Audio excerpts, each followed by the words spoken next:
День добрый. Всем привет, друзья. Приветствую вас из этого дождливого, серого, хмурого, холодного дня. Но я приехала в новый город, да. Сегодня очередная моя рубрика «Польша. Города». И сегодня я приехала в город, в котором я хотела побывать очень-очень давно. Город находится на берегу Вислы. Город с богатой историей, с разными интересными традициями. Я приехала в Казимиш Дольный. И если вы хотите провести этот день со мной, конечно же, приглашаю. Но перед тем, как мы отправимся в прогулку, не забудь проверить, подписан ты или нет. Если нет, то обязательно подпишись, нажми на колокольчик. Жду от вас лайка и, конечно же, комментариев. Идем гулять. И погода мне, конечно же, не помеха. Обещаю, что дождь закончится через 2 часа. Но что я вам хочу сказать, что я уже как бы в старом городе. Вот, уже тут нахожусь, и ко мне уже 2 раза прицепились какие-то странные женщины, прося у меня деньги. Но я хотела сказать не об этом. Я хотела сказать, что впервые в город я добиралась на автобусе, не на поезде.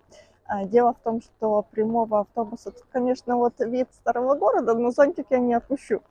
Так вот, дело в том, что в Казимиш-Дольный нету прямого железнодорожного сообщения. Можно ехать на поезде до Пулав, а потом садиться на автобусы или же ехать прямиком на автобусе, как я это сделала. Также, пока я тут спряталась под крышу, разошелся дождь сейчас очень сильно. Надеюсь, что это сейчас прекратится. Ну что, я вам хотела рассказать немножко истории о Казимиже Дольном. Первое упоминание о Казимиже Дольном появилось в 1249 году. Само название Казимиш связано с именем князя Казимижа Справедливого, который отдал Ветреную гору Краковскому монастырскому ордену. Именно они назвали это место именем дарителя, поэтому Казимиш Дольный.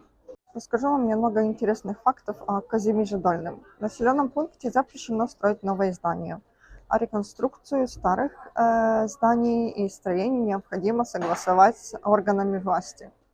До 1942 года половина населения города были евреи, но во время Второй мировой войны почти все еврейское население было уничтожено фашистами. И с конца 19 столетия Казимиш Дольный был известен как летний курорт и место для художников. Но основной факт в том, что город уникален своей историей, своей архитектурой, и говорят, что выглядит сейчас город именно так, как выглядел столетия тому. Сейчас я нахожусь на рыночной площади, и, честно говоря, от автовокзала дойти сюда очень близко, буквально, не знаю, метров 100. И это первая неожиданность. Вторая неожиданность, что, по сути, все такие объекты, о которых я вам сегодня хотела рассказать и которые хотела показать, они находятся все вот тут очень-очень-очень близенько. И поэтому я тут прям таки растерялась, думая, боже, а что я тут буду делать до 6 вечера? Итак, рыночная площадь. Площадь, построенная в Средневековье, и, конечно же, она была много раз перестроена из-за пожаров. Только в 16 столетии тут появились эти красивейшие домики эпохи Ренессанс. И вот эти домики, которые мы видим, да, площадь, она окружена с 3 сторон этими домиками. К сожалению, это не оригинал, потому что во время Второй мировой войны, тут были очень большие разрушения, и эти домики, они отстроены с нуля. Но смотрится очень-очень автентично. Также тут на рыночной площади находится вот этот вот колодец один, и вон там чуть дальше, боже, второй. Сейчас я вам покажу. Дело в том, что колодцы – это один из символов Казимижа Дольного. И легенда говорит, что тот, кто напьется с колодца, будет приезжать в Казимеждольный очень-очень часто. Ну, так и быть, наверное, надо напиться отсюда водички. Ребята, я пошла к Висле, и как вы видите, дождь до сих пор идет. Но я около Вислы. Смотрите, просто как... Совсем как-то по-другому Висла выглядит, чем в Варшаве. Ну, мне так кажется. Может, это из-за того, что сейчас дождь, и нету людей, вообще нету никого. Но, вау, эти масштабы речки меня не перестают удивлять. Также я читала и не понаслышке тоже слышала от знакомых, что в выходные тут всегда очень много людей. Но, возможно, это мое везение, что сейчас идет дождь. И смотрите, я совершенно тут одна. И с одной стороны, да, дождь, но с другой стороны, боже, такое ощущение, что это природа создана для меня. Также я читала, что тут очень популярные рейсы по Висле, но сейчас тоже все закрыто. Возможно, вечером тут более активная жизнь, и жизнь кипит. Ну, сейчас только обед. Подниматься выше от рыночной площади мы идем сначала к костелу Парна. Сейчас я его и вам покажу. В костеле, интересно, нет только внутреннее убранство, но и красивейший интерьер. А сам орган с 1620 года. И только послушайте, как он звучит.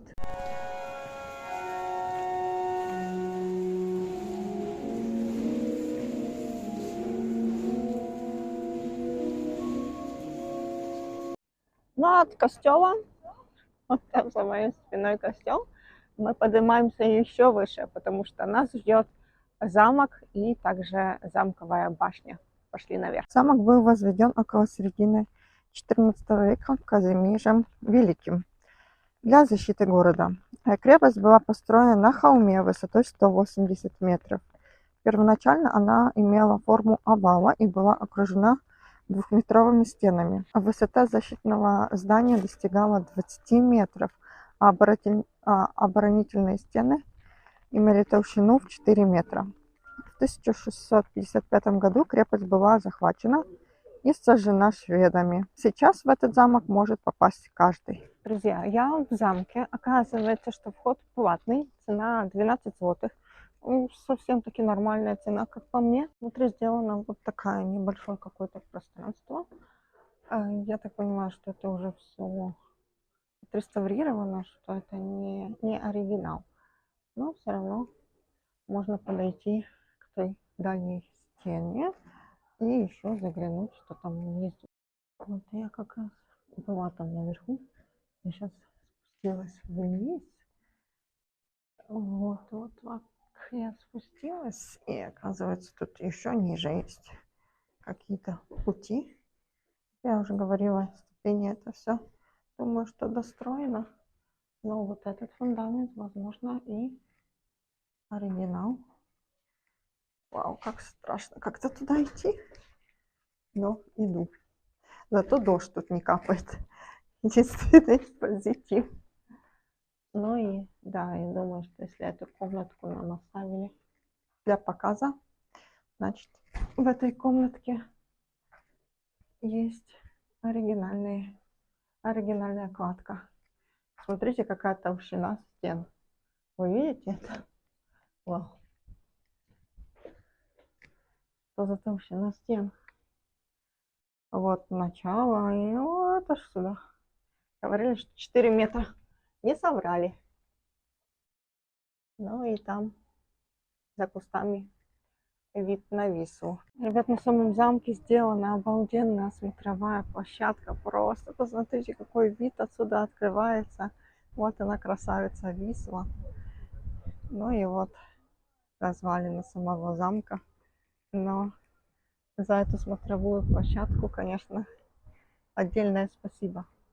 И вон там выше виднеется замковая башня. Я сейчас, конечно же, туда тоже буду подниматься.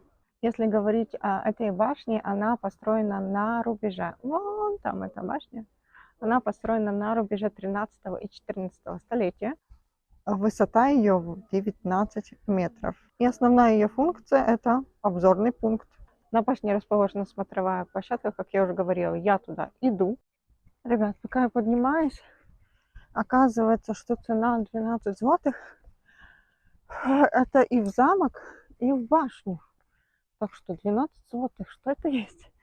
После того, как я была в Гдыне, где платила за музей по 30 злотых, а тут и замок, и башня. Так что очень выгодно. Ты поднимаешься, я просто не знаю, как объяснить. Ты как будто параллельно поднимаешься по ступенькам. О, 19 метров. Тут посмотрите, какая стена. Это действительно оборона была раньше. О.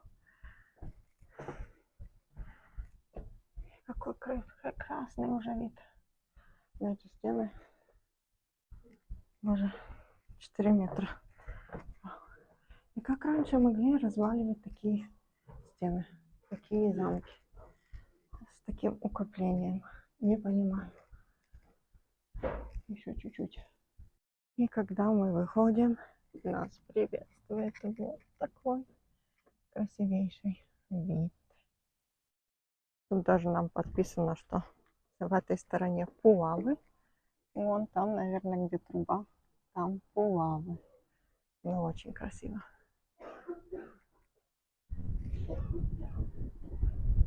Висла. Вот сам вид на город. Там замок будет. С другого окошка вам покажу. Ну, город сам небольшой, но очень притягательный для туристов. И вон он, замок. Супер. Красиво. Как обойти со всех сторон. Очень зеленый город, кстати. Смотрите, вокруг зелень. Если так не смотреть на деревья, ой, на дома, то везде зелень. Ребят, хорошая новость, дождь закончился. Я уже спускаюсь с башни, но это еще мой не последний квест, потому что у меня еще подъем на гору Чехкшиже. Поэтому следующий пункт это гора Чехкшиже. Сейчас я буду искать тропу, где же она начинается. Ну, когда я включаю камеру, сразу набегает толпа. Не знаю, уже заметила такое. Поднимаюсь, никого нету. Включаю камеру, сразу толпа. Но не об этом, не важно. Я хотела сказать, что я уже поднимаюсь. Вот путь, который еще мне надо преодолеть.